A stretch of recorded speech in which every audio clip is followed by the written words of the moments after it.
I'm Logan Crawford, and right now on Spotlight, we explore Louise Zobell's heartfelt memoir. It is called Defining Moment. It is an inspiring book in which she chronicles her journey from her childhood dream of humanitarian work to making a significant impact in the Dominican Republic. We will discover how her stories of overcoming challenges and spreading positivity can motivate you to turn your dreams into actions that make a difference.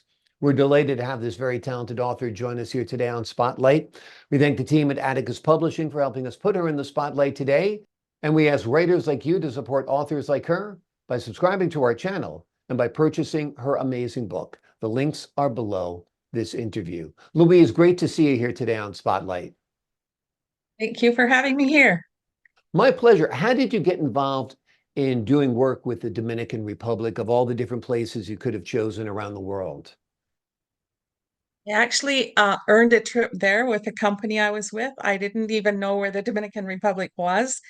So we went there on a company trip. And while we were there, we just thought it was so beautiful that my husband and I bought a vacation package and started returning to vacation.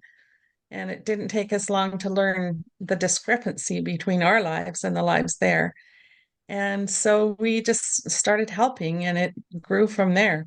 We first started helping the people that served us at the resort. Then we got off the resort, got to some schools and communities. And it was 10 years ago we started building houses there. And now we've built more than 240. We had a goal to do one a year, but Amazing, 10 amazing. years later, Whenever I go to the Caribbean, which usually is about once a year or so, as you go from the airport to your resort, you are bombarded by abject poverty everywhere. People living in lean-tos, people looking like they need food, desperate conditions. And then you go to the resort and it's complete opulence. So there is such a disparity.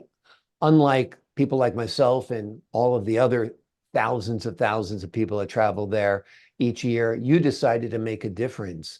Um, is that something that was in your upbringing?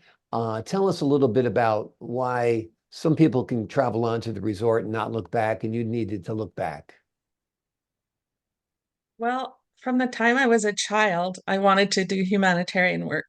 I have an article that I wrote when I was 12 years old, and it said, when I grow up, I'm going to be doing humanitarian work in Africa. Well, I didn't do humanitarian work in Africa, but I did grow up. I did have 8 children, and I spent a lot of time being a mom and raising my children.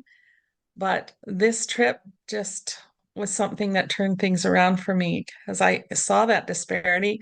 I don't know why I felt that I had to do something, but I just didn't want to travel there on vacation over and over and not do anything to help.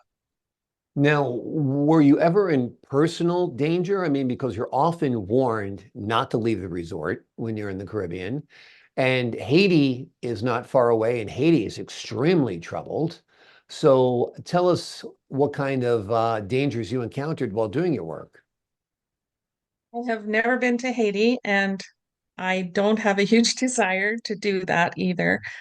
I've met a lot of people in the Dominican, and I have good people helping me on the ground. And I have good people that go with me to the places I go. And so I feel safe. Hmm. One of our director in the Dominican said you could lay on the street and no one would hurt you because they love you so much. Now I don't ever do that. I don't know that that's true, but I have seen things that have been a little bit scary, but for the most part, I have felt safe where I've been. Building hundreds of homes like you have impacts not only the people who are living in those homes now, but future generations as well. So this must be truly rewarding to you, knowing that you literally put a roof over people's heads who might not otherwise have one. It is so rewarding. When we first started going, we were just taking items and things for orphanages, and we were taking clothing and school supplies and shoes and taking out food packs. But when you build a home for somebody, just like you said, it affects generations to come. And it's so heartwarming to see, especially when you know it rains so much and people are wet every time it rains. And every time it rains now, I think, well, We haven't helped everybody, but we've helped 240 families. Mm, So it yeah. is rewarding. It does feel good. Now, how do you go from dropping off supplies and pitching in here and there to actually getting homes built? Well, we the first building project we did was a school. And we walked up to this school, and at this time, we had somebody that could speak both languages with us. And my husband said, why are you only using one room in the school? And the teacher took us to show that the other room had the floor fallen in, big cracks down the wall, and the building should have been condemned. And I said, I think we can help. And we had just become a nonprofit society in Alberta at that time. And so we raised the money to help rebuild that school. Mm, And while we were there celebrating the opening of the school, a lady came to me with a letter that I later found out that she had paid someone to write because she was illiterate, and asked if we could help her with her house. And I thought, how would we do that? mm, Like, how would we even do that? And so when I came home that year, it was actually my 60th birthday, and my children and grandchildren threw a surprise party for me at my house, and they had an auction with services and mm, items, and I think we raised, I can't remember if it was $1,200 that day, but we had some garage sales and did some other things and raised the money for the very first house. That was 2013, April 2013. And when we went there, that's when we said, this feels so good. mm. We'd like to do one a year. And it has exploded. We have had so much support from people and groups, and we haven't really had much government support, anything like that, or corporate support. It's been done with friends and family and people we meet. Now, you started up a non-for-profit. Could you tell us the name of that and how people can get in touch with you through that if they also want to help? Um, our charity is called Dominican Starfish Foundation, and people can contact us through our website, dominicanstarfish.com, or our email, dominicanstarfish@gmail.com, and find out more information. We take a lot of people with us to the Dominican Republic too, and we've made a lot of friends that way. We take people and they stay with us at the resort, and we take them off to meet people. I was actually there 5 years before I got into someone's house. Mm, Now, when people come with us, they're in somebody's house their very first trip. They're taking amazing. food packs and they're meeting people and becoming involved.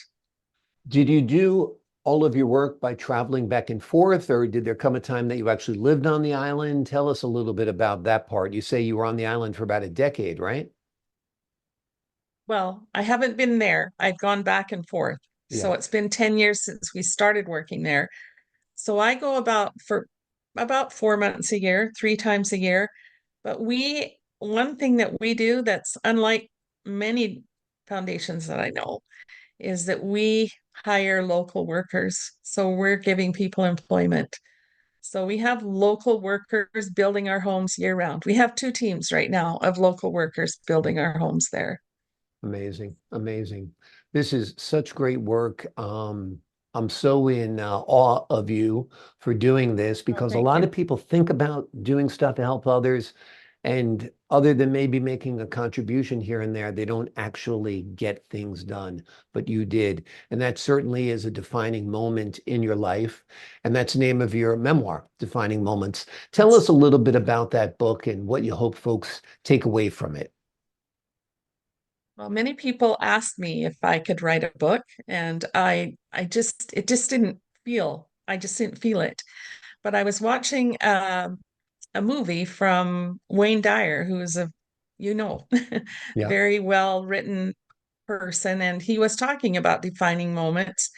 And I sent a message to one of my friends who had helped me with one of the defining moments that we did in the Dominican, and he said, that sounds like a book. Mm, And from that moment, it flowed. yeah. And it didn't take too long to write it. Uh, and I'm now actively looking for defining moments for my next book. Wonderful. In fact, our next big project in the Dominican Republic is to build a women's shelter. And that is the biggest thing that we've taken on, but we are actively raising funds for that now as of 3 weeks ago. And it's going to be a defining moment in my next book, what happened to make that happen. Amazing, amazing. I'm glad you're still writing chapters in your book of life, which is wonderful as well. I also hope you're videotaping some of this stuff because as you tell me about it, I think this would be such a terrific documentary.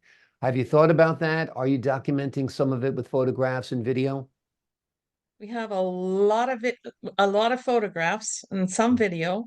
And as we grow, like we started grassroots, Yeah. just friends and family. So as we grow, we're learning new things, putting together new things, and hopefully that would be a wonderful documentary in the future. Yeah, absolutely. It'd be a great way to get the word out rather, in addition to this book. Louise, thank you so much for joining us here today on Spotlight. Thank you for having me. I've really enjoyed being here. I enjoyed talking to you greatly. You're my newest hero. And I mean that sincerely. Absolutely. The name of Louise's book is Defining Moments. It's an inspiring book that chronicles her journey from having a childhood dream of helping people in Africa to actually witnessing people in need in the Republic rather, and doing something about it, actually building homes, hundreds of homes for people in need. She's not only changed their lives, she's changed the lives of people for generations to come. It is God's work for sure, and it is her work as well. Louise, thanks so much for joining us here today on Spotlight. It's been a pleasure. Thank you for having me. Pleasure's been all mine. To the folks at home, I'm Logan Crawford, thanking you for your time this time. Until next time on Spotlight.